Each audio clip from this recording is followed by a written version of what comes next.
Agora vamos entender o que tem a ver a tragédia do Rio Grande do Sul com Elon Musk, com o Twitter. Vamos lá? Antes de mais nada, deixo aqui meu Pix, tá certo? jpnoticias@gmail.com. Dá uma pausinha aí e fala assim: João, vou te mandar um Pix, porque esse vídeo seu deve ter te dado um trabalho danado, tá certo? Então você merece, porque você está aí na frente de um projeto muito sério, que é a Comissão Cidadã de Inquérito, e o que você faz é sui generis. Não estou querendo me gabar não, certo? Mas a gente trabalha feito um condenado aqui para fazer isso, porque a minha profissão é camelô. Eu faço jogos. Vou mostrar um dos meus jogos aqui. Jogos educativos para terceira idade e para criança, tá certo? Olha, esse aqui é um jogo fantástico, chama Desfragmentador. Um dia eu vou falar sobre ele, tá certo? Às vezes eu coloco isso aqui e o pessoal fica doido, fala assim: João, eu quero aquele jogo. Mas, gente, eu tô com a cabeça tão voltada para as coisas do Brasil que eu não tenho tempo para mexer, minha oficina está parada. Então vamos lá. O que tem a ver a tragédia do Rio Grande do Sul com o Twitter, o X, uma plataforma na internet? Vamos entender isso. O assunto são as enchentes no meu Rio Grande do Sul.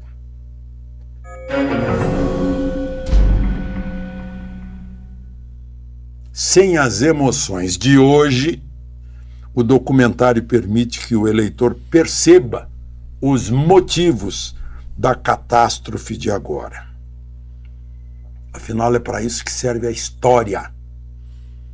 Eu lembro que eu tinha uns 8 anos de idade, eu ia fazer compras para minha mãe na cooperativa de consumo, e o Naldinho, que era o gerente da cooperativa, dizia assim: você foi encontrado num cesto na enchente de 41, boiando no rio Taquari.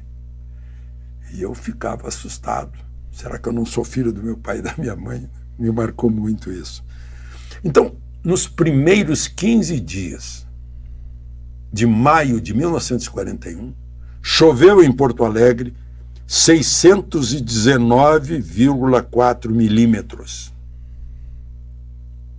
Agora, nos 27 primeiros dias de maio, 27, choveu 513,6 milímetros. Choveu menos. Então vamos parar com essa história de catástrofe climática. Choveu muito mais em 1941 e não tinha pum da vaca. Nem tantos automóveis, nem tantas chaminés. Então, se choveu menos, por que então as águas do Guaíba estiveram mais altas agora? Em 1941, 4 metros e 75 centímetros acima do nível. Agora, 5 metros e 25 centímetros. Ou seja, meio metro acima. A resposta, por quê? Se choveu menos, bem menos, porque teve mais nível, com menos água. O nosso leão da comunicação, Alexandre Garcia, de volta do seu alto exílio, agora de Brasília, falando sobre as coisas do Brasil. Então eu tinha que começar com o gaúcho. E essa pergunta que ele fez: por quê que se choveu menos, subiu mais? A resposta é simples. Meu ilustríssimo jornalista gaúcho, Alexandre Garcia. Porque naquela época não tinha tantas barragens, não tinha tantas hidrelétricas nesses rios como tem hoje. Está entendendo? Então, vamos ver se isso foi a razão das cheias, porque nós temos essa dúvida junto com o Alexandre Garcia.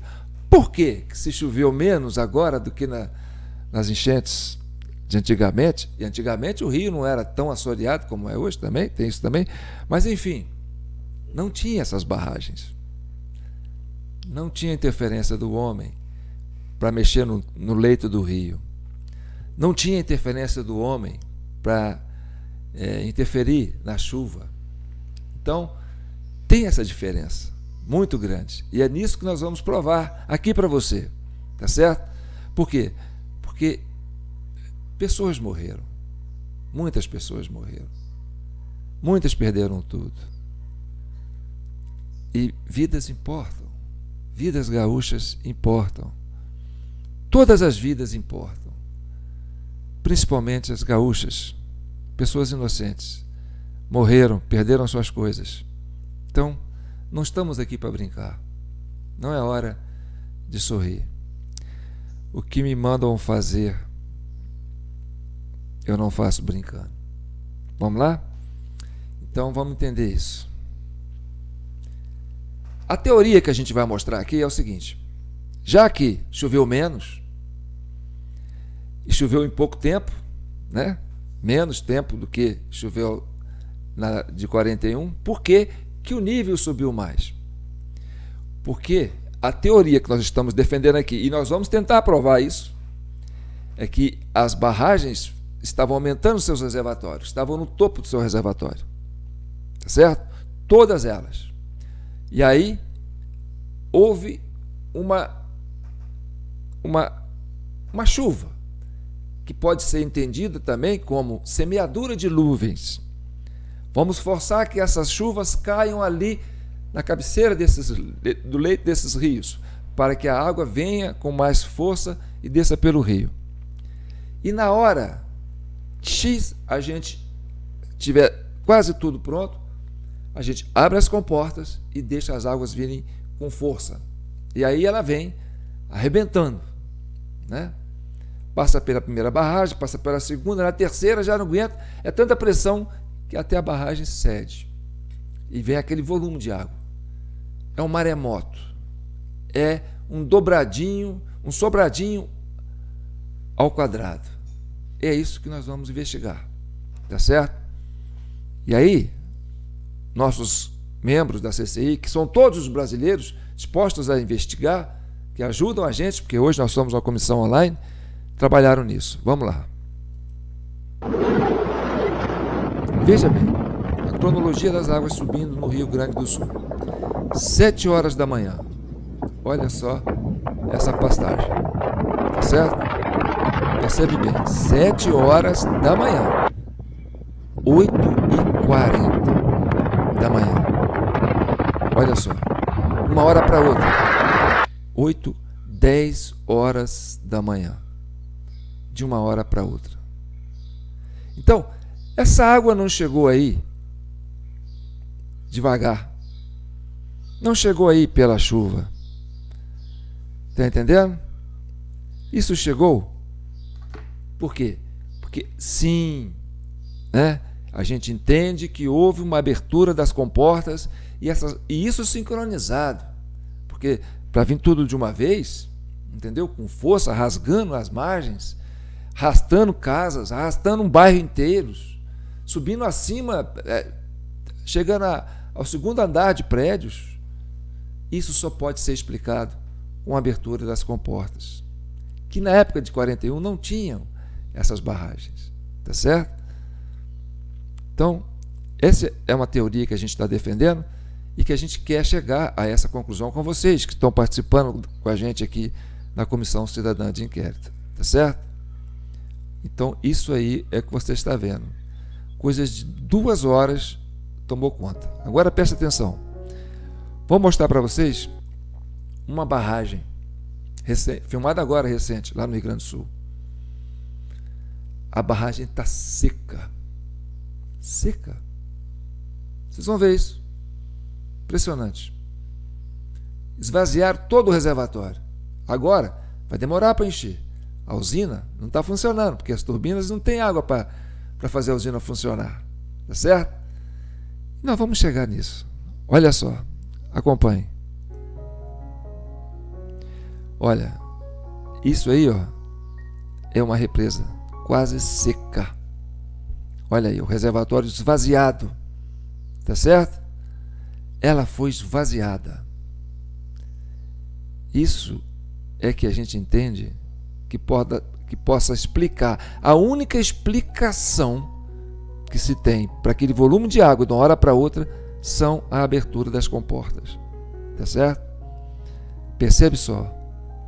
Olha só. Tá vendo? Olha só. Essa parte marrom aí, ó, é a parte que ficava o reservatório. Esvaziou tudo. Entendeu? Olha só que loucura. Era para estar cheio isso aí. Não era? Se tivermos muita chuva, como diz o Alexandre Garcia, né? Foi menor do que a de 41. Mas cadê a água dos reservatórios? Onde estão as águas do reservatório? Ministro de Minas e Energia, Alexandre Silveira. Olha só. Ela entra por um tubo ali embaixo, ó. Isso é levantado e solta a água lá. E a água vai, né, rasgando afora. Então, essa é uma das barragens. E nós vamos tentar agora, vamos subir o drone para ver se a gente consegue chegar lá. Essa é a 14 de julho, entendeu? Ele quis subir.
Estamos aqui na barragem dos Bugre. É essa barragem aqui, Cerca. que por dentro dos canos, o rio desce aqui por dentro dos canos e vai estar até na usina lá embaixo da CE para produzir então a luz. E segundo mencionaram para nós, dá para ver que aqui teve um deslizamento, ó, enorme aqui, que eles tinham esvaziado a barragem, não tinha mais água. Então a CE não está funcionando, né, lá embaixo, porque eles esvaziaram a barragem. E ela foi esvaziada agora, poucos dias atrás. A gente não sabe certo dizer que dia que aconteceu isso. E também a gente não sabe certo dizer o motivo. Mas realmente ela não tem água. Essa barragem, eles esvaziaram ela, ó. Olha isso.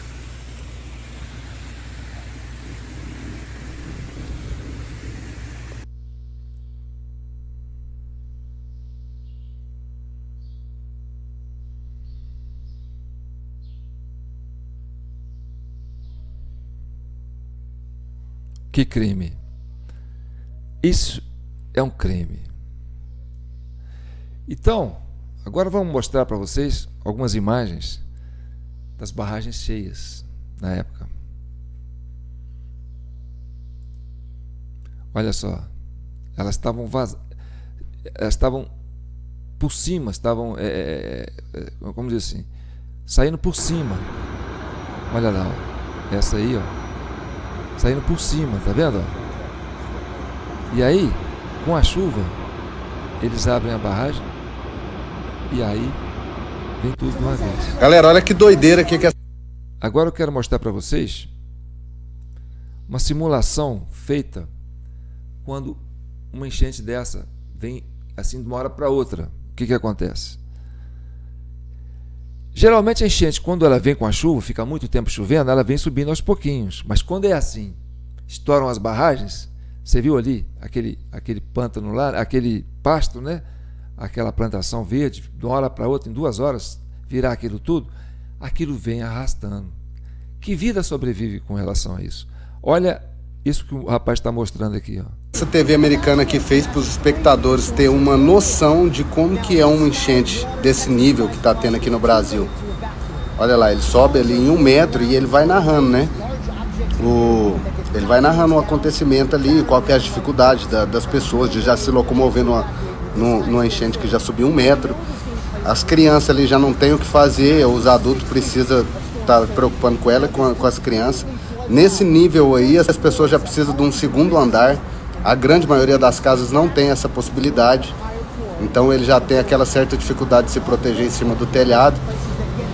E a enchente daqui, pessoal, ela foi 5 metros. Foi acima de 5 metros em algumas localidades. É totalmente desesperador, não tem o que fazer. É só Deus mesmo fazendo o milagre acontecer, das pessoas poder ir lá e socorrer. Geralmente só por aéreo mesmo. Agora você imagina quantas pessoas foram levadas com essa correnteza, com a velocidade de que essa água chegou. Muitas pessoas, muitos animais, quantos animais se perderam, quantas plantações, quantas casas, quantas histórias, quantas vidas, quantas famílias foram destruídas. Não é, ministro de Minas e Energia, Alexandre Silveira? Mas não é só isso, não. Não é só abrir as barragens que faz esse estrago, não. Vamos continuar assistindo mais um pouco. Eu vou passar aqui primeiro, então, para o ministro Alexandre Silveira. Nós ainda temos pontos sem luz no estado. O Alexandre está acompanhando isso desde o início. Muito bem, ministro Paulo. Eu quero fazer um breve relato, dando exatamente o quadro fidedigno do setor elétrico para todo o Brasil, mas em especial para gaúchos. Esse aí, ó, é o ministro de Minas e Energia, Alexandre Silveira, responsável pelas hidrelétricas do Brasil, pelo setor elétrico, pelas barragens. Ele é o ministro do governo Lula. Esse é o ministro de Minas e Energia. Guarde bem esse nome, Alexandre Silveira. Vamos ver. Nós chegamos a ter aqui 570 mil unidades consumidoras sem energia. Lógico, secaram as barragens, esvaziaram tudo, não é? Então, precisa ter uma logística muito grande para isso, para recuperar essas energias de novo, estabelecer isso aí, né? De 2 milhões de pessoas no início dessa tragédia humanitária. Por determinação do presidente Lula, desde o primeiro momento, nós fizemos uma mobilização não só no Rio Grande do Sul, mas fizemos uma mobilização das distribuidoras do Brasil. Então, guardem o nome desse ministro. Ministro de Minas e Energia, Alexandre Silveira, responsável pelas barragens das hidrelétricas dos rios do Rio Grande do Sul. Tá certo? Agora vamos entender, mas por que choveu? E a chuva caiu tudo de uma vez no Rio Grande do Sul. Ah, João, aí você já vai para aquela teoria da conspiração, esse negócio de fazer chover, coisa do homem, né? Vocês estão achando que a Terra é plana, que fica pedindo, rezando para dando continência para pneu. Não, entendeu? Mas não, perdemos vidas agora. Não é hora para brincar, tá certo? Muitos relatos, estamos recebendo muitos relatos de gaúchos dizendo das anomalias que estavam acontecendo no céu do Rio Grande do Sul. Preste atenção.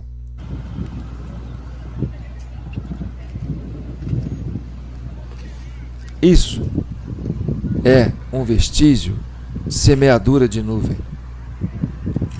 Eu pesquisei muito sobre semeadura de nuvem. Isso não é natural. Aumentou, cara?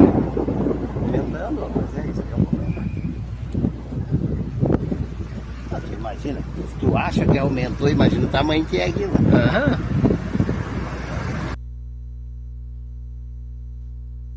Lindo. Olha o zoom lá que eu vou dar. Ah, não é possível aplicar o zoom desse modo. Mas vocês estão vendo o céu lá? Diversos rastros. Olha lá. Tem 2 agora indo naquela direção nesse momento. Vou tentar fixar melhor aqui o meu celular. Olha lá como tá andando.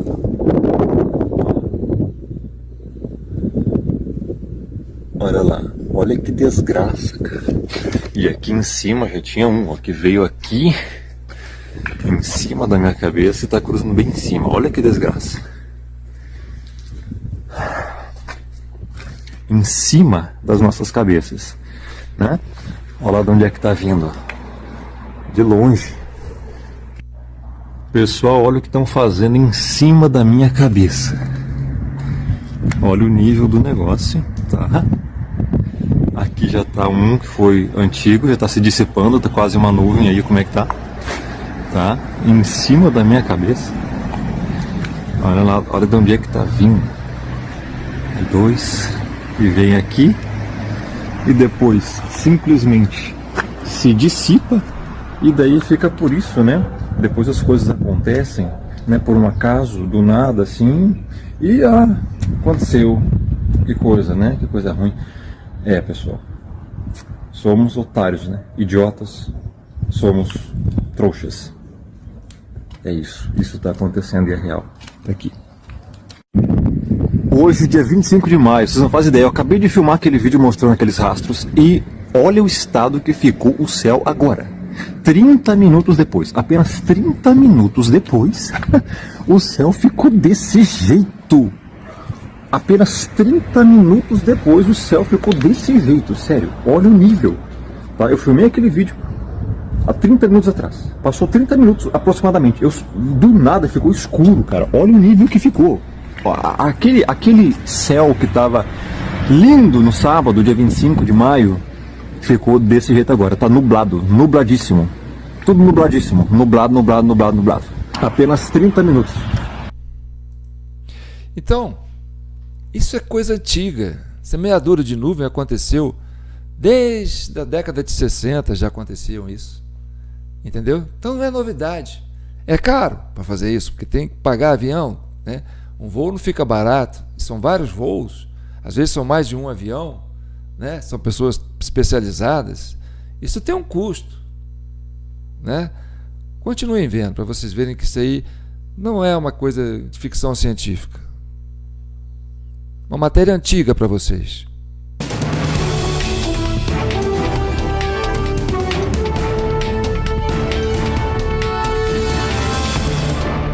Olá! Você faria uma aposta contra uma teoria que 40 mil chineses estão empenhados em comprovar? É no mínimo arriscado, não é mesmo? E olha que a China é apenas um entre 37 países que estão atualmente desenvolvendo projetos para mudar o clima. É isso mesmo, para fazer chover, mudar as chuvas de lugar e até mesmo interferir no curso dos furacões.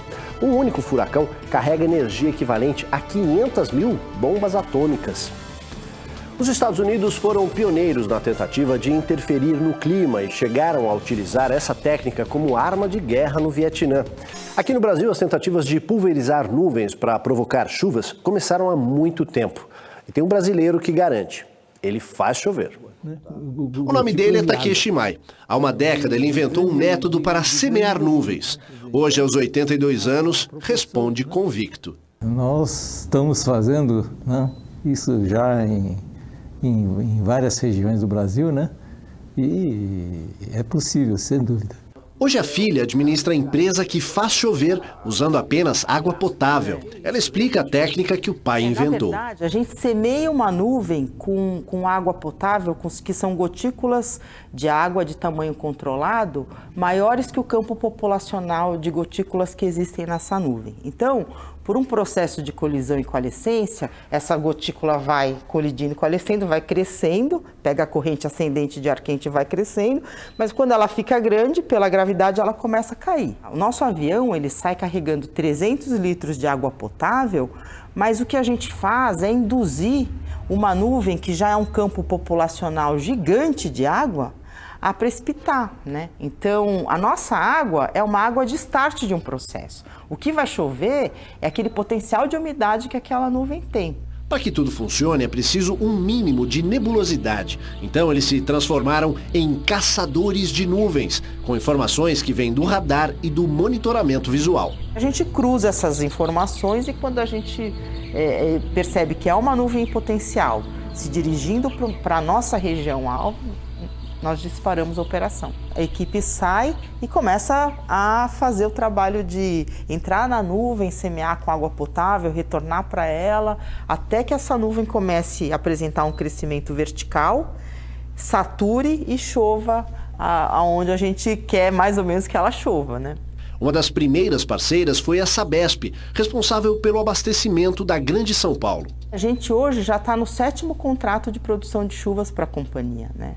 Então a gente atua no sistema Cantareira, que é um sistema que tem 300 mil hectares, e no sistema Alto Tietê, que tem 250 mil hectares, e os dois são responsáveis por abastecer água para 20 milhões de habitantes da região metropolitana de São Paulo.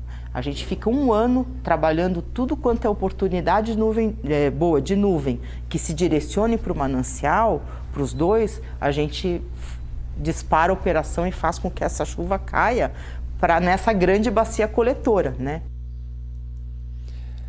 Bem, dito isso, você fala assim, João, mas qual que é a sua teoria?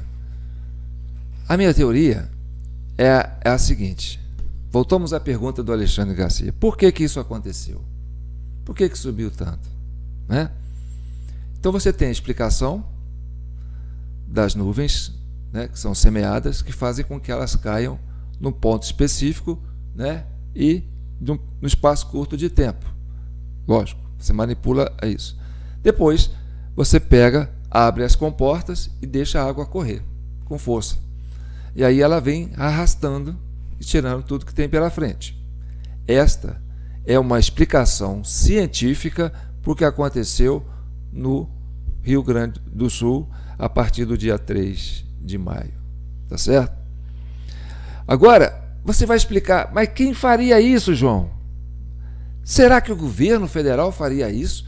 Será que o governo tinha interesse nisso? Porque os gaúchos reclamam muito que na hora de salvar as pessoas que estavam morrendo ali, que estavam perto de perderem as vidas, era o povo pelo povo, era o voluntariado que o governo fez corpo mole, entendeu? Ignorou, parece que não levou a sério que era uma tragédia, custou levar a sério, custou mandar um avião da FAB, custou mandar um navio. Então, se havia má vontade do governo para o tamanho da tragédia que aconteceu no Rio Grande do Sul, seria o governo interessado nisso? Essa é uma linha de investigação que você vai acompanhar comigo, tá certo? E aí nós voltamos àquela teoria do caos, do efeito borboleta, tá certo? O que uma simples postagem num comentário numa rede social pode mudar o rumo da história. Vamos ver do que eu estou falando.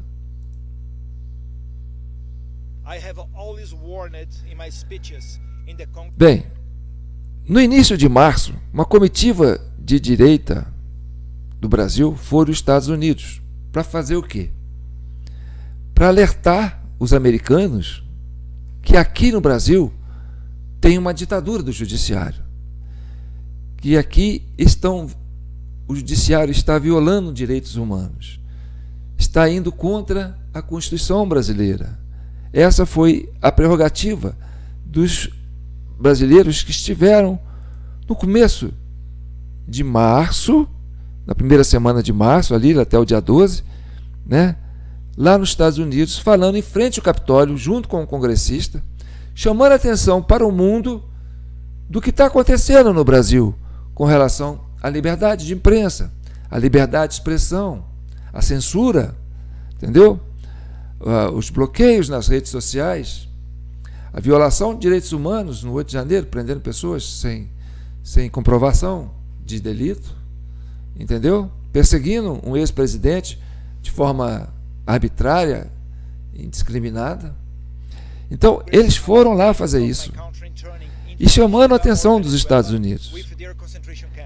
Isso chamou a atenção do Congresso americano, que resolveu marcar uma audiência para 7 de maio, para ouvir, né, as pessoas envolvidas nisso, para saber se isso realmente tem procedimento. Os americanos estavam preocupados, até porque tem eleição nos Estados Unidos. E lá nos Estados Unidos tem o Trump, que é republicano, que lidera as pesquisas contra os democratas, do Joe Biden, que apoia esse governo brasileiro atual. E o republicano apoia o governo antigo, né, Bolsonaro. E aí você tem o filho do Bolsonaro com uma comitiva de parlamentares em frente ao Capitólio, fazendo denúncias do que o Poder Judiciário brasileiro tem feito aqui e que é semelhante ao que o Poder Judiciário americano tem feito com Trump. Então, nós estamos vivendo uma época que o mundo ficou muito pequeno. Ele não é redondo, igual vocês pensam, né? E nem é plano. Ele é minúsculo. Então, a política americana, sabe, está fazendo entrando em eclipse com a política brasileira. Sabe? O que acontece nas eleições americanas é a mesma coisa que acontece aqui no Brasil. A polarização americana está se refletindo na polarização brasileira. Lá, democratas e republicanos, aqui os patriotas e os conservadores e os progressistas, que eles chamam, né, direita e esquerda. Então, o Trump é alinhado com os conservadores e o Biden é alinhado com os progressistas. E o que acontece aqui é o que acontece lá, a mesma coisa. O Capitólio que aconteceu lá é idêntico ao 8 de janeiro que aconteceu aqui. Aquilo lá foi artificialmente, provavelmente planejado pelos próprios democratas para incriminar, né, a política de Trump. E aqui aconteceu a mesma coisa, né? A esquerda planejou aquele 8 de janeiro para incriminar a política de Bolsonaro. Então, essa interseção, né, esse eclipse que está acontecendo é que está causando, né, esse problema grave aqui no Brasil. Porque agora tem eleição lá. E aí os americanos estão assim, olha, vocês não fazem merda aí não, que vocês vão atrapalhar a gente aqui, os democratas, né, ó, dá um jeito nisso aí. E porque se eles perdem lá, eles perdem o apoio do Joe Biden, perdem o apoio americano, porque os americanos ajudaram a colocar o Lula no poder, os democratas, entendeu?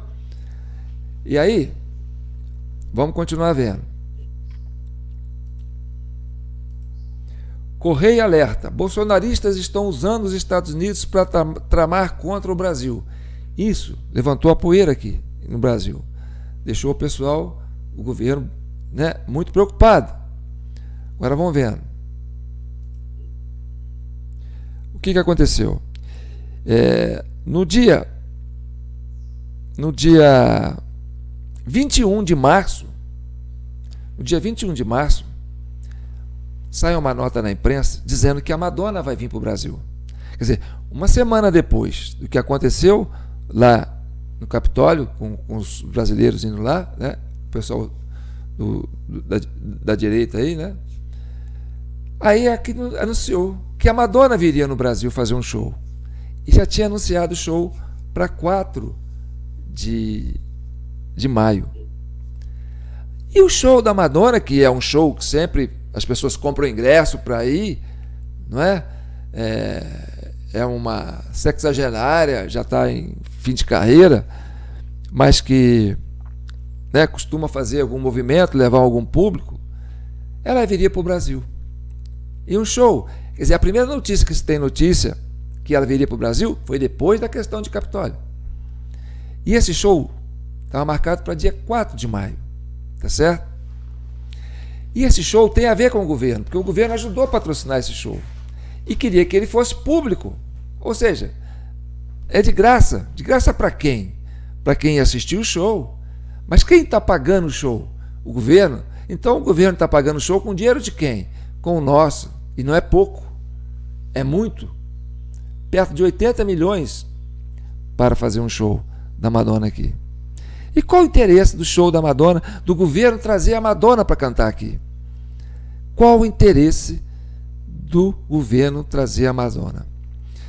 Então, no dia 15 de abril, não, no dia 8 de abril, né, o Elon Musk faz uma postagem no Twitter dele, no X, né, um novo post. Musk agora ataca Lula e diz que Moraes tem presidente numa coleira. Quem? Elon Musk disse isso? Quem é Elon Musk? O dono do X, um dos maiores, né, um dos mais ricos homens do mundo, poderoso, dono desses satélites, manda o homem para a Lua, faz o diabo, sei lá o que, no espaço.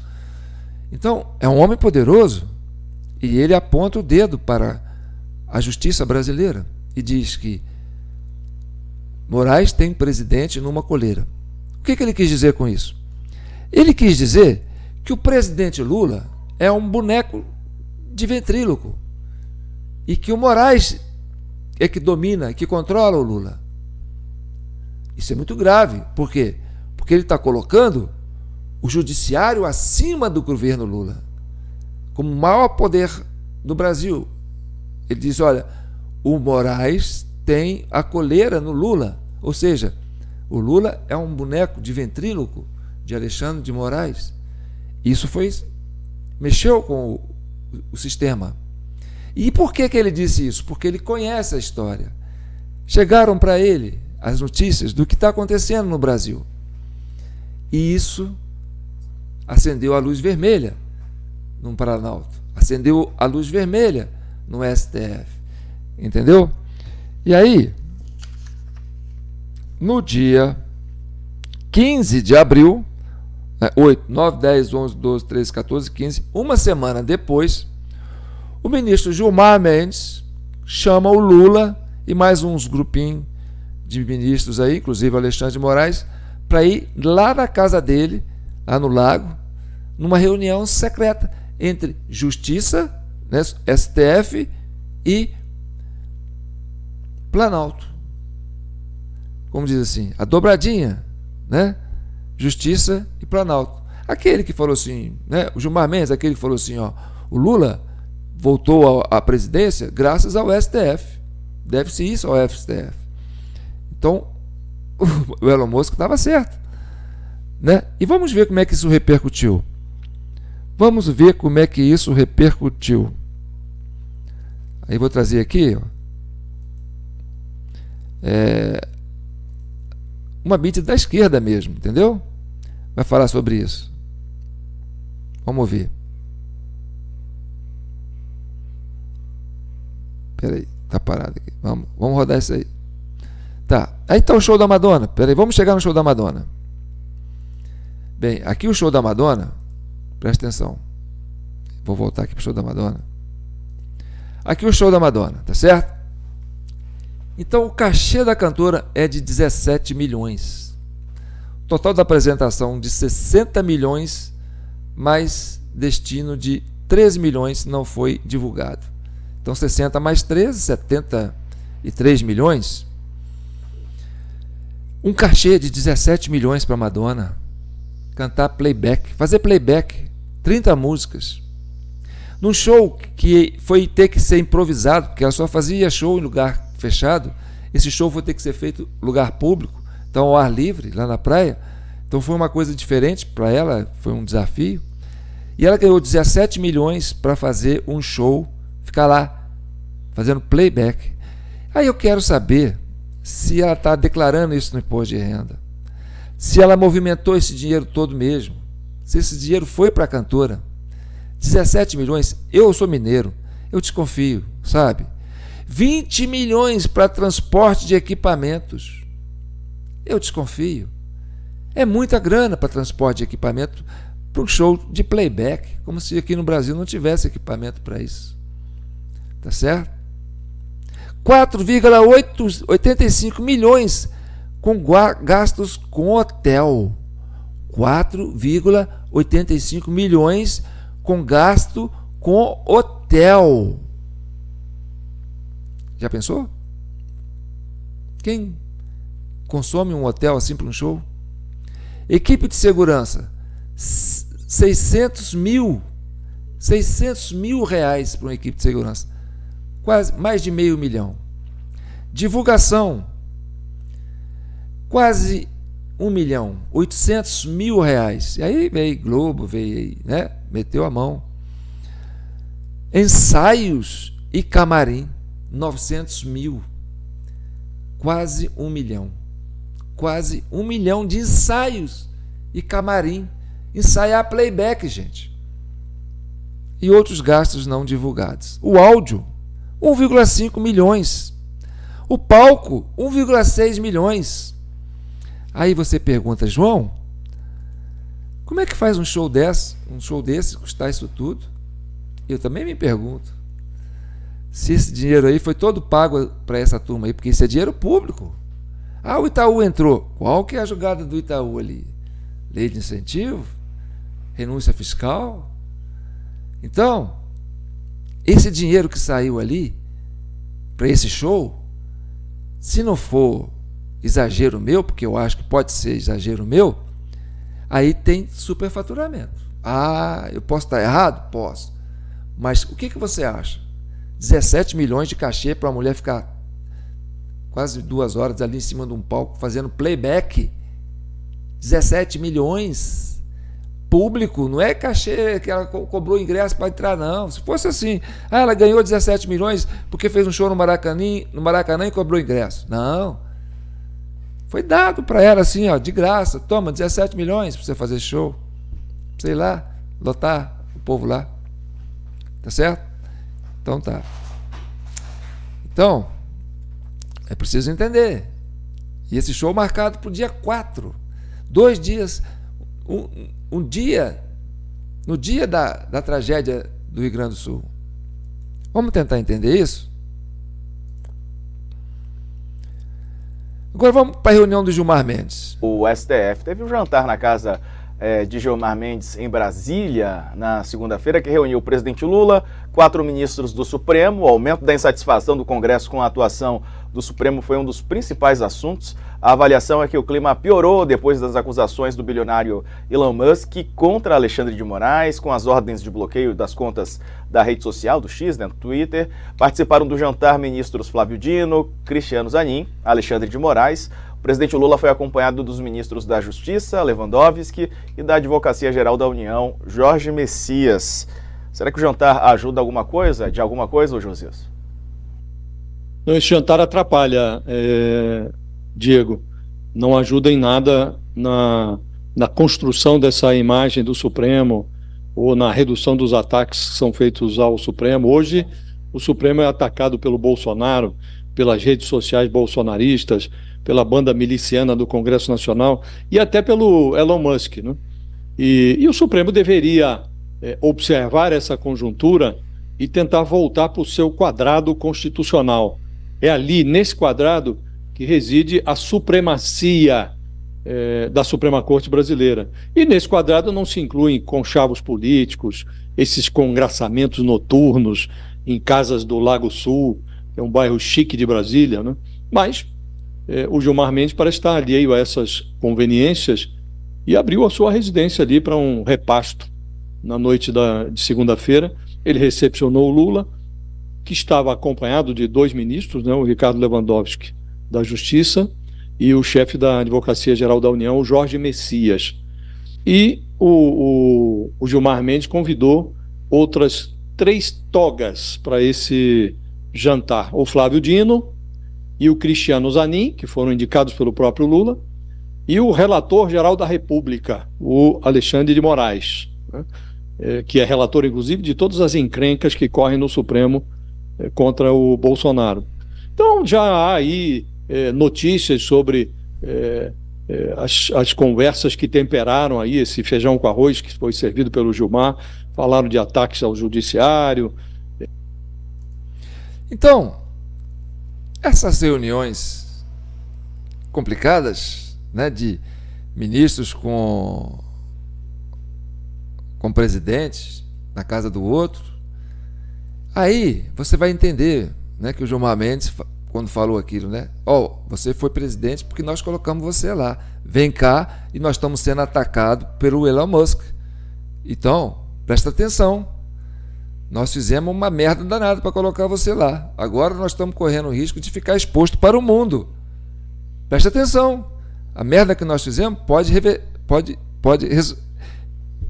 inviabilizar o seu governo. E essa é a interpretação que eu tenho dessa reunião. Aí, prepararam uma comitiva da esquerda e foram para os Estados Unidos também, mexer com o tio Sam, só que dessa vez com os democratas, né? Preste atenção. Olha aí, ó. Congresso dos Estados Unidos, congressistas dos Estados Unidos e Brasil articula a frente contra a extrema-direita. E aí, o que se dizem progressistas foram lá reunir com os democratas. Para quê? Para fazer o contra-ataque. Então, envolvendo o governo americano nessa briga doméstica, né, dos brasileiros aqui, entre direita e esquerda. Aquilo que eu falei para vocês, entendeu? A interseção. Hoje, a política americana e a política brasileira está quase assim num eclipse total. E aí, bem, a coisa está a nível de mundo. Você está percebendo? Então, primeiro foram os progressistas, reuniram lá em Capitólio com o parlamentar do republicano. Agora, foram depois, lá no dia... Como é que é? No dia 24 de abril, por aí, né? Aí foi a comitiva da esquerda. No dia 25 de abril, acontece outra anomalia. O Poder Judiciário, a sua cúpula do Poder Judiciário, essa que está sendo alvo do Elon Musk, né, que está sendo alvo lá no Congresso americano, resolve fazer um seminário em Londres. Dessa vez não é em Nova York, porque lá o clima está pesado para eles. Eles foram fazer em Londres. Só que eles foram reunir só entre eles. Aí, vamos ver a repercussão que isso deu na própria mídia da esquerda. Vamos lá. E, de fato, há uma anomalia nesse tipo de encontro. Nós temos lá 3 ministros do Supremo, há ministros do STJ também, 5, há ministros do governo Lula, lá 2 ministros do governo Lula, o presidente da Comissão de Constituição e Justiça do Senado, Davi Alcolumbre, está lá. Não convém a um ministro de Tribunal Superior participar de seminário no exterior, seminário secreto, esse mesmo, a imprensa foi proibida de entrar, né? A Folha estava lá, a Globo estava lá, a Record estava lá, não deixaram entrar. Depois o Alexandre de Moraes, na chegada, perguntou-se a ele, o senhor vai dar entrevista depois? E a resposta dele, nem a pau. Então, acho que esse tipo de seminário, Fabiola, é impróprio, é inadequado e é ruim até para os ministros que dele tomam parte, porque eles demoram a se dar conta de que são compromissos que não ornam com as suas atribuições, não contribuem para a melhoria da imagem do Supremo e, nesse caso específico desse seminário, não faz nem nexo.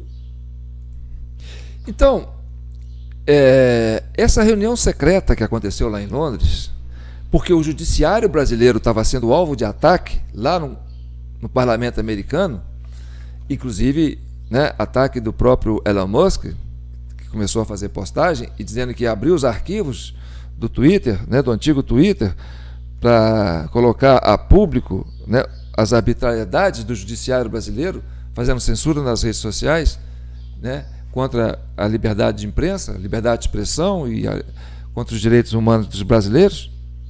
Então, o judiciário estava no alvo. Então, eles chamaram o presidente Lula na casa do Gilmar Mendes. Reuniram lá no dia 15 de abril. Aí, 10 dias depois, o que eles combinaram lá? Falaram assim, vamos combinar alguma coisa. Porque se é secreto, ninguém pode saber. Nem a pau. Aí foram para Londres. Entendeu? a cúpula do judiciário brasileiro. E aí levaram ministros. E um dos ministros que eles levaram para lá foi o ministro de Minas e Energia, Alexandre Silveira, que não tinha nada a ver com o Twitter do Elon Musk, não tinha nada a ver com a pressão em cima do Poder Judiciário, mas ele foi. E é justamente o responsável pelas comportas das usinas hidrelétricas das barragens do Rio Grande do Sul. Está entendendo? É uma pulga que eu estou colocando na sua orelha? É uma senhora pulga, não é? Pois é. Então,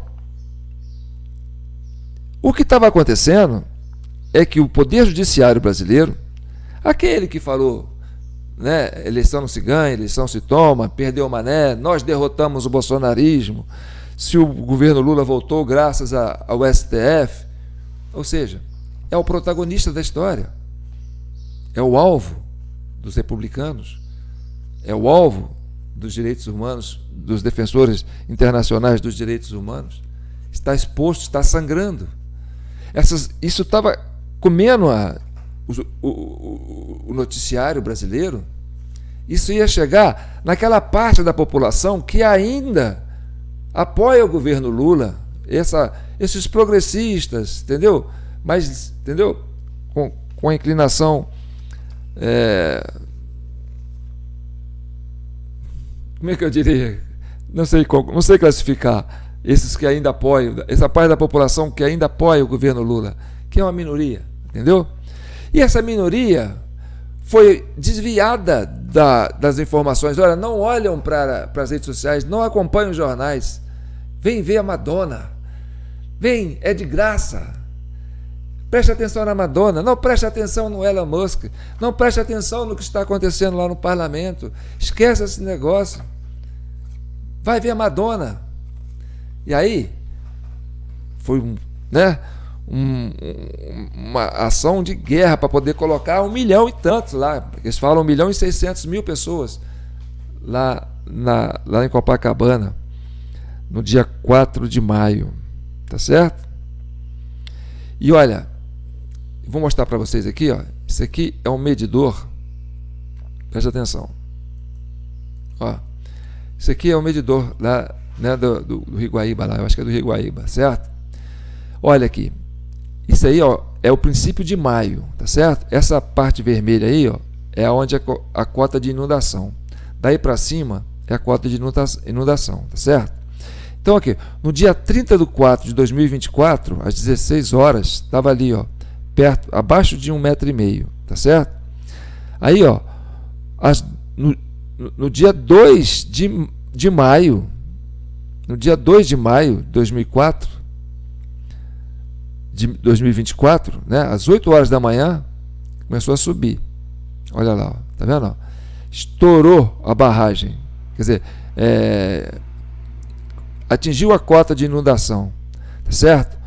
Aí, à meia-noite, tá certo? À meia-noite do dia 3, véspera do show da Madonna, deu esse branco aí, ó, no medidor, tá certo? Esse branco ficou de meia-noite até meia-noite do dia 3, até às 16 horas do dia 3 de maio. Então, isso aí, ó, foi a hora que as barragens foram abertas. Porque tem até um branco aí, ó. Eu não sei se esse branco foi porque caiu, né, processo de medição, ou porque essa curva aí apresentou uma anomalia de subir muito e depois descer, e aí ela sumiu. Então, isso aí aconteceu na madrugada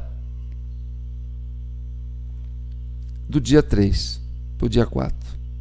Tá? Do dia 2 para o dia 3. Entendeu? E quando foi no dia 4, às 17 horas, já estava alcançando 5 metros acima do nível. Tá certo? Aí, meu amigo, você tem, nesse dia 4, o que acontece? O que acontece no dia 4? o show da Madonna. Olha aí. O show da Madonna reúne 1,6 milhões de pessoas em Copacabana. Esse é do site Agência Brasil, né? Site do governo. Então, o governo que patrocinou, é que bancou isso aí. Então, quando marcou lá atrás, no dia 4, depois da fala de Elon Musk, que o Lula tinha sido, estava na coleira do Alexandre de Moraes, esse show foi marcado a partir de lá para acontecer no dia da catástrofe. Né? E aí, o assunto passou a ser esse. E tudo que aconteceu depois do dia 4, a mídia não conseguiu mostrar, a não ser que fosse as enchentes do Rio Grande do Sul. Entendeu? Como é que a coisa é feita para abafar, né? Controlar a mídia, controlar a opinião pública. O que aconteceu no dia 7 de maio? O subcomitê do Congresso americano fez uma audiência pública para falar sobre os abusos do Poder Judiciário. E quem que estava exposto? Olha lá. Essa aí é a parlamentar republicana Salazar, com a foto do Alexandre de Moraes. Isso aconteceu no dia 7, depois do show e depois da enchente. Ou seja, a mídia se preocupou em abafar esse assunto apenas trazendo assuntos da enchente. Entendeu? Por que o que estava acontecendo? Vamos escutar. Unfortunately, while I was doing my research, I just came to the conclusion that now Brazil not only has a convicted felon for political corruption as president, Ignacio Lula da Silva, but now has a totalitarian operator as the Chief Justice of the Supreme Court, called Alexandre de Moraes. Wow.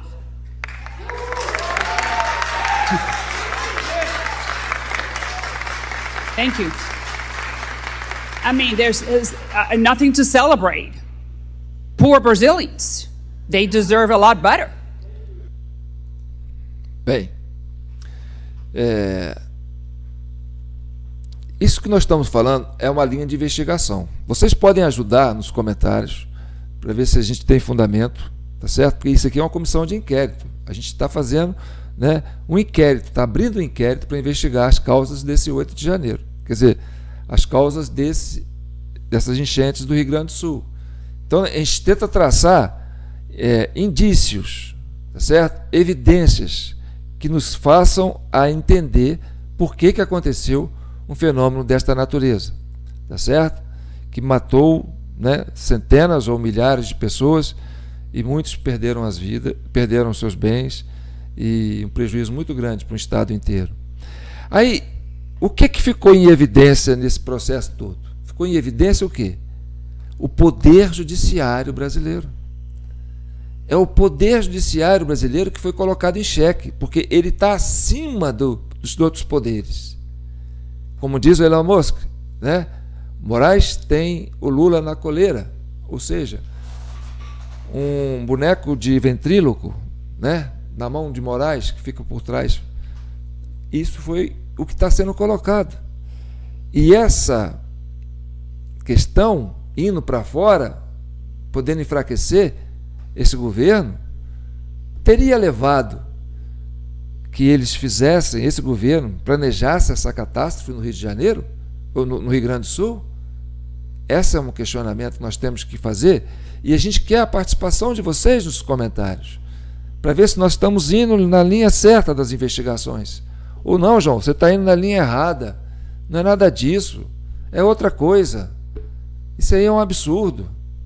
Mas absurdo, eu sempre digo, absurdo não é álibi, é pretexto para se praticar o fato. Eles nunca vão imaginar que a gente vai fazer isso, porque isso seria um absurdo. Então vamos fazer. Por isso que eu digo, absurdo não é álibi, é pretexto. Mas a questão do judiciário é que está em xeque, né, que é o problema do Brasil hoje, que está sendo colocado por Elon Musk, né, pelo republicano lá naquela audiência pública, por essa congressista americana e por essa comitiva de conservadores que foram lá falar, né? Inclusive o próprio pessoal do UOL aí, né? O Josias de Souza, também, né? Apontando o dedo para o judiciário, falando: vocês estão fora dos quadrados, vocês estão fora do quadrado, vocês não aprenderam a lição, né? Então já não é só a direita, a esquerda também já está dizendo: vocês estão fora do quadrado, vocês abusaram, vocês extrapolaram, entendeu? Vocês avançaram a linha da inundação, né? Então o judiciário é um problema hoje para o Brasil? É. Porque na época da Lava Jato, você tinha dois personagens, que aí eu vou colocar isso para vocês aqui de uma forma muito clara. Você tinha o ministro Gilmar Mendes, né, indicado pelo Fernando Henrique, na linha do PSDB, e você ainda tem o ministro Barroso, né, Roberto Barroso, que é indicado pelo PT, né, acho que foi a Dilma, não sei, que indicou o Barroso. Então, você tem o Gilmar, que representava o PSDB, e você tem o Barroso, que representava o PT. Representam, de uma certa forma, né, porque eles vão almoçar juntos, de noite, em lugar secreto, né?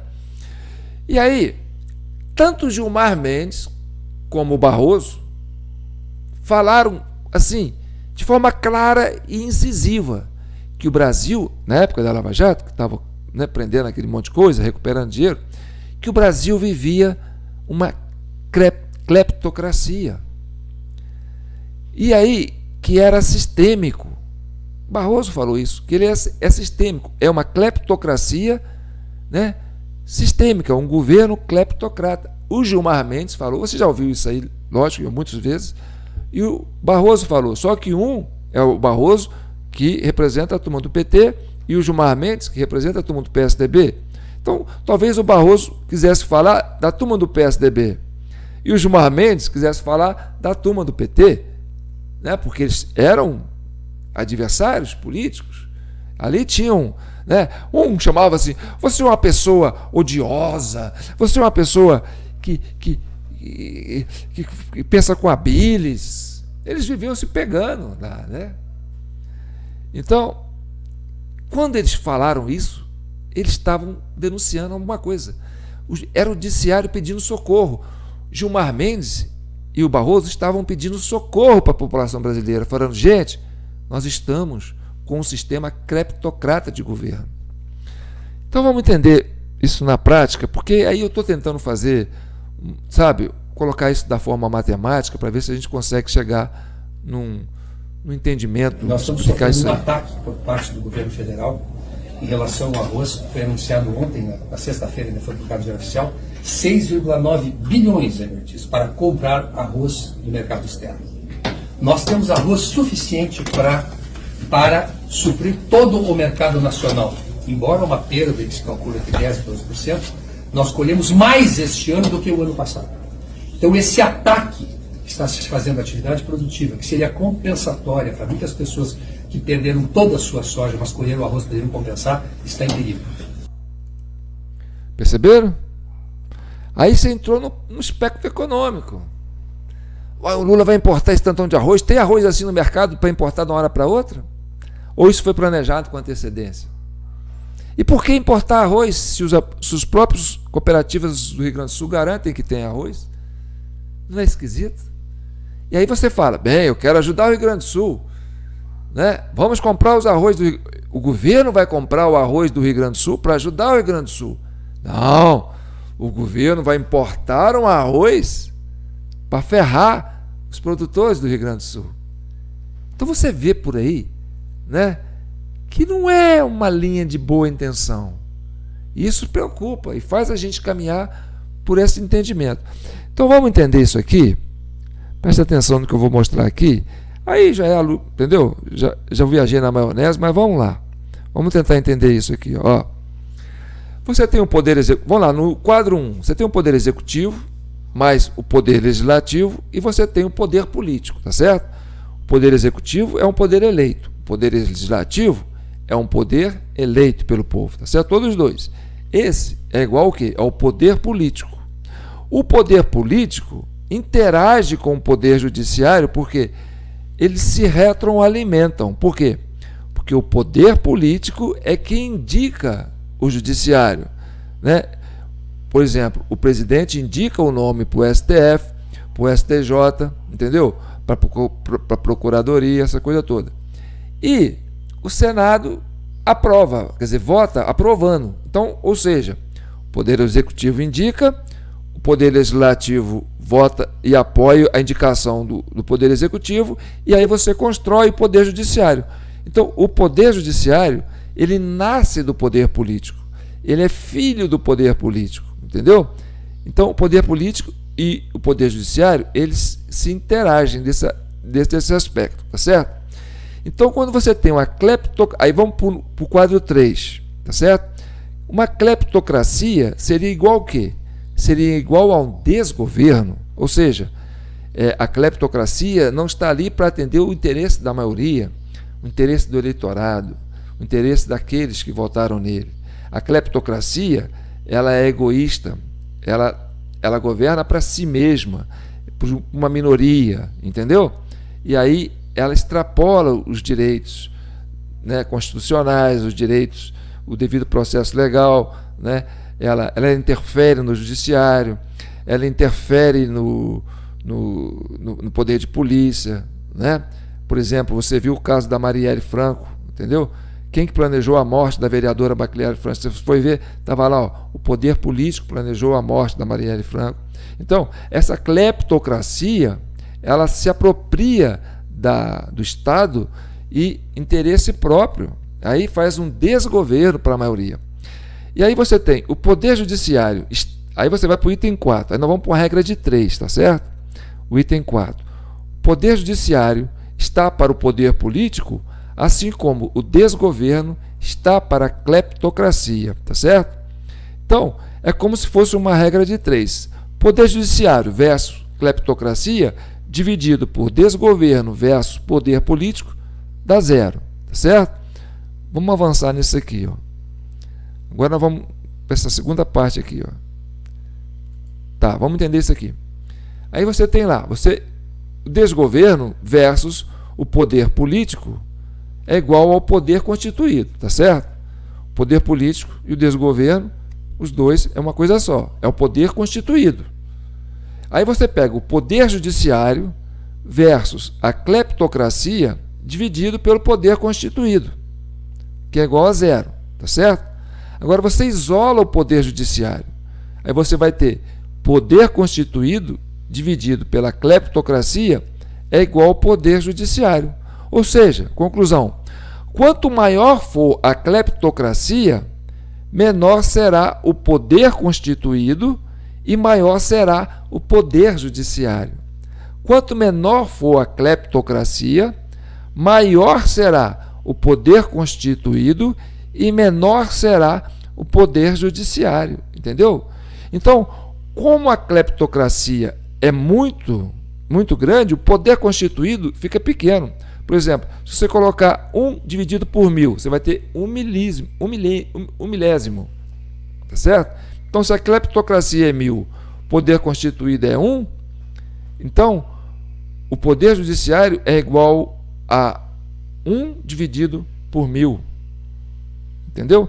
Se você colocar cleptocracia versus poder judiciário, você inverter, né, é igual ao poder constituído, você vai multiplicar o poder judiciário com a cleptocracia, é igual ao poder constituído. Tá. Eu sei que você não entendeu nada, né? Mas deixa para lá. Então, eu quero a sua opinião sobre isso. É muito importante, entendeu? E vou terminar perguntando. Depois disso tudo que a gente passou aqui nesse vídeo, que durou 1h20, você chegou até aqui e teve paciência para entender. Você acredita que essa tese de que o governo planejou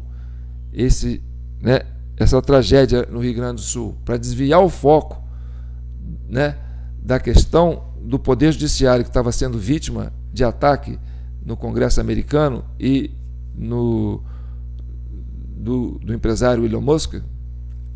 Elon Musk, Sim. Não.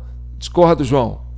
Isso aí foi um fenômeno natural. Isso aí que você está fazendo é conjecturas, né? Você está viajando na maionese, não tem nada a ver. Eu quero a sua opinião. Por quê? Porque nós criamos a Comissão Cidadã de Inquérito para poder investigar. O que nós fazemos é isso, é investigar. Entendeu? E a gente conta com quem? Com os membros, com os internautas que fazem parte. Isso tudo que eu mostrei aqui, ó, isso não chegou, não fui eu que fui buscar, isso chegou para mim. São os membros que mandam, a gente conversa entre, entendeu? Essas coisas das barragens lá, quando eu pedi há um tempo atrás, gente, vão lá, filma as barragens, a gente precisa saber o que aconteceu com as barragens. Chegou para mim, entendeu? Então, é isso. Se o Poder Judiciário está em xeque, quem vai julgar, quem vai investigar? O Ministério Público? Se a gente está cismado que foi o Poder Judiciário que planejou isso com o Executivo? Então você precisa, a sociedade civil precisa ter, né, essa organização social. Se é que existe uma cleptocracia, ou a sociedade, né, se une e criam instrumentos para né, minar isso que está acontecendo, ou nós vamos ser engolidos pelas águas dos rios do Rio Grande do Sul, né? Como muitos foram engolidos. Então é importante a gente pensar nisso. E aí eu peço para vocês, não abandone a Comissão Cidadã de Inquérito. A gente está aqui para chegar à verdade e para pacificar o país. Mas parece que tem gente que não quer pacificar o país, tá certo? Tem gente que acha que é mais fácil segurar o osso, né, contra muita coisa que possam perder, mas eles não querem perder. Então, é importante que vocês continuem apoiando a Comissão Cidadã de Inquérito. Está aqui a nossa chave Pix, jpnoticias@gmail.com. Qualquer valor que vocês derem, tá certo? Ó, nós estamos no dia 4, princípio de mês, né? As contas venceram, nós estamos aí com as faturas para pagar, tá certo? Temos o nosso WhatsApp aqui, 3299618000. Vocês podem comunicar com a gente, qualquer coisa que vocês quiserem, tá certo? Ah, o João, fui postar lá, fui mandar um Pix para você, apareceu o João Batista Guimarães. Sou eu. João Batista Guimarães sou eu, tá certo? Eu uso João Paulo Guimarães para mídia. Meu nome que mamãe me deu é João Batista Guimarães. Mas aqui tá João Paulo Guimarães, que é meu nome de mídia. Tá bom? Então tá bom. Fiquem com Deus e que o manto de Nossa Senhora protejam e abençoa todas as famílias brasileiras. E que essas pessoas, esse Poder Judiciário, essas pessoas que estão sentadas, né, nessas poltronas, que foram colocadas lá para gerir o destino da justiça brasileira, que põe a mão na consciência se vale a pena pagar esse preço, certo? Se os brasileiros estão fazendo a coisa errada para vocês fazerem o que estão fazendo, é hora de botar a mão na consciência. Vidas importam, gente. Aliás, o Alexandre de Moraes perdeu o pai recentemente, depois dessa catástrofe do Rio de Janeiro, do Rio Grande do Sul, né? E pelo que eu fiquei sabendo, já me disseram que o pai dele era bolsonarista, entendeu? Então, imagine só a relação que devia ser entre o Alexandre de Moraes e o pai dele. Então tá bom. Fiquem com Deus e que o manto de Nossa Senhora continue protegendo a bênção a todos vocês. Comentem, compartilham, curtam, sabe? Isso aqui tem que ganhar relevância, porque muita gente não quer que isso aqui vai para frente, tá certo? E se inscreva no nosso canal, João Paulo Guimarães no Facebook, TV Del Rey no YouTube, tá? TV Del Rey ou TV Del Rey 4. Fique com Deus.